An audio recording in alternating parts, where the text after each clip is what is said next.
Hi. Today we will show you how to install one-piece pads on your Magura 4-piston brake. There are one-piece and multi-piece pads for this brake, but both versions fit. The one-piece pads are a little cheaper and make better use of the properties of the 4-piston brake, but they are more complicated to install because you have to remove either the wheel or the brake caliper, as they can only be inserted into the caliper from below. The multi-part pads can also be inserted into the caliper from above without removing the wheel or caliper. Some hold themselves in the caliper with hooks and some have openings for inserting cotter pins or bolts. All modern MTBs are now equipped with through axles. Most of them can be loosened with an Allen key, only a few still have their own lever for loosening the axle. To open, insert the appropriate Allen key neatly, turn it to the left and pull out the through axle, holding the wheel with your other hand so that it does not fall off. Then unthread the wheel. Alternatively, you can also remove the brake caliper itself. The screws used are mainly 5mm Allen or Torx T25. I often prefer this, because then you don't have to bend down so far and work overhead.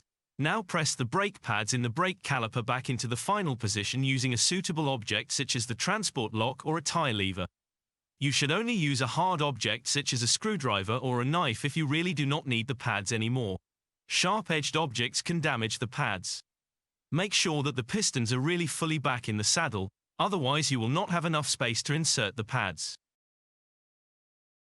The multi-part pads are secured with screws or cotter pins. Remove the screws with a suitable tool, straighten the split pins with pliers and pull them out.